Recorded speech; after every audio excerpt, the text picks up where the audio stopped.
ಇದು ನಂದು first blog. Step ಶುರು ಮಾಡೋದಕ್ಕೂ ಮುಂಚೆ ನಮ್ಮ ಫ್ರೆಂಡ್ಸ್ ಒಂದು ಸಜೆಸ್ಟ್ ಮಾಡಿದ್ದಾರೆ ಟೆಂಪಲ್ಗೆ ಹೋಗಿ ಶುರು ಮಾಡು ಅಂತ.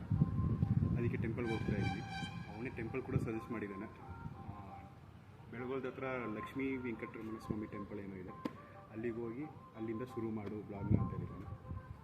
ಅಲ್ಲಿಗೆ ಹೋಗಿ ಏನು ಅದ್ರದ್ದು ಅಪ್ಡೇಟ್ ಕೊಡ್ತೀನಿ.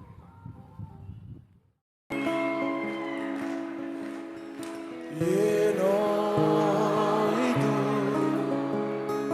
ಹಾಯಾಗಿದೆ, ನೂರು ಕನಸಿಗೆ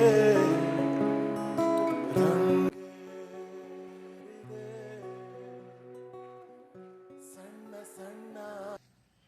ದೇವಸ್ಥಾನದ ಒಳಗಡೆ ವಿಡಿಯೋ ಫೋಟೋ ಎಲ್ಲ ಅಲೋ ಇಲ್ಲ. ಏನಂದರೆ ಒಳಗಡೆ ಅಂತೂ ಸಖತ್ತಾಗಿದ್ದಾರೆ. ದೇವಸ್ಥಾನದ ಒಳಗಡೆ ಫೋಟೋ, ಫೋನ್, ವೀಡಿಯೋಸ್ ಯಾವುದೂ ಅಲೋ ಇಲ್ಲ. ಆದರೆ ದೇವಸ್ಥಾನದ ಒಳಗಡೆ ದೇವರಂತೂ ಚೆನ್ನಾಗಿ ಅಲಂಕಾರ ಮಾಡಿ ಅಷ್ಟು ಚೆನ್ನಾಗಿ ಕಾಣಿಸ್ತಾ ಇದೆ. ದೇವಸ್ಥಾನದ ಒಳಗಡೆ ಎಲ್ಲ, ದೇವಸ್ಥಾನದ ಆಚೆ ಕಡೆ ಕೂಡ ಎಷ್ಟೊಂದು ನೇಚರ್ ಹೇಗಿದೆ ನೋಡಿ. ಪೂರ ಸುತ್ತ ಗದ್ದೆ ಮಧ್ಯದಲ್ಲಿ ದೇವಸ್ಥಾನ ಇದೆ. ಇಲ್ಲಿ 12 ವರ್ಷದಿಂದ ಹೋಮಕುಂಡ ಹಾಗೆ ಇದೆ, ಆರಿಲ್ಲ ಅಂತ ಹೇಳಿದರು ಪೂಜಾರಿಯವರು. ಮತ್ತು ಒಳಗಡೆ ಫೋಟೋ ತೆಕ್ಕೋಬೋದಾ ಅಂತ ಕೇಳಿದ್ದಕ್ಕೆ ಕಾರ್ಡ್ ಕೊಟ್ಟಿದ್ದಾರೆ, ಇದೇ ಫೋಟೋ ಇಟ್ಕೊಳ್ಳಿ ಅಂತ. ನೋಡಿ, ಈ ಫೋಟೋ ಇಟ್ಕೊಳ್ಳಿ ಅಂತ ಕೊಟ್ಟಿದ್ದಾರೆ ಪೂಜಾರಿಯವರು. ಒಳಗಡೆ ಫೋನ್ ಅಂತೂ ಅಲೋ ಇಲ್ಲ. ಏನಾದರೂ ಚಾನ್ಸ್ ಇದ್ದರೆ ವೀಡಿಯೋ ಮಾಡ್ಬೋದಿತ್ತು, ಬಟ್ ಚಾನ್ಸ್ ಏನಿಲ್ಲ. ಪ್ರಸಾದ ಇಸ್ಕೊಂಡು ಸುಮ್ಮನೆ ಬಂದಿದ್ದೀವಿ, ತಿನ್ಕೊಂಡೀಗ ದೇವಸ್ಥಾನಕ್ಕೆ ಬಂದಿದ್ವಿ. ಬಟ್ ಇನ್ನೂ ಏನೋ ಕನ್ಸ್ಟ್ರಕ್ಷನ್ ಎಲ್ಲ ಅಷ್ಟೊಂದೆಲ್ಲ ಏನೂ ಆಗಿರಲಿಲ್ಲ. ಯಾವಾಗ ಅಂದರೆ ಇದು ಬೆಳಗೋಲದಲ್ಲಿ ಊರಹಬ್ಬ ಅಂತ ಮಾಡ್ತಾರೆ. ಆವಾಗ ನಾವು ಆಫೀಸ್ ಕೊಳಿಗೆ ಒಬ್ಬ ಪುನೀತ್ ಅಂತ ಇದ್ದರು, ಅವರು ಇನ್ವೈಟ್ ಮಾಡಿದರು, ಆವಾಗ ಬಂದಿದ್ದು. ಅದು ಬಿಟ್ಟರೆ ನಾವು ಇವತ್ತೇ ಬರ್ತಾ ಇರೋದು.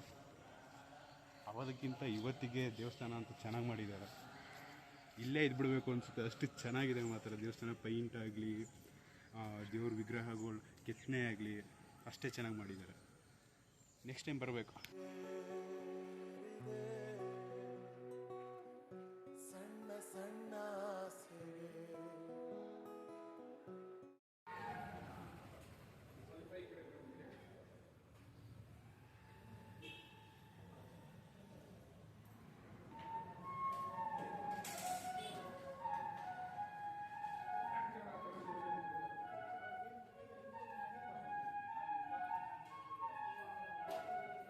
ನಾನು ಹೇಳಿದಾಗೆ ಲಕ್ಷ್ಮೀ ವೆಂಕಟರಮಣ ಸ್ವಾಮಿ ಟೆಂಪಲ್ಗೆ ಹೋಗಿ ಬಂದಾಯಿತು. ಬಟ್ ಏನಂದರೆ ಅಲ್ಲಿ ಫೋಟೋಸ್ ಆಗಲಿ ವೀಡಿಯೋಸ್ ಆಗಲಿ ಅಲೋ ಇಲ್ಲ ಟೆಂಪಲ್ ಒಳಗಡೆ. ಅದಕ್ಕೆ ಇವತ್ತು ಗುರುವಾರ ಬೇರೆ ಅಲ್ವಾ, ಅದಕ್ಕೆ ರಾಘವೇಂದ್ರ ಸ್ವಾಮಿ ಟೆಂಪಲ್ ಹೋಗಿದ್ವಿ. ಅಲ್ಲಿದು ವೀಡಿಯೋ ಹಾಕಿದ್ದೀನಿ. ಇಲ್ಲಿಗೆ ನಂದು ಮಿನಿ ಬ್ಲಾಗ್ ಮುಗಿದಿದೆ. ಫಸ್ಟ್ ಮಿನಿ ಬ್ಲಾಗ್ ಸಪೋರ್ಟ್ ಮಾಡಿ.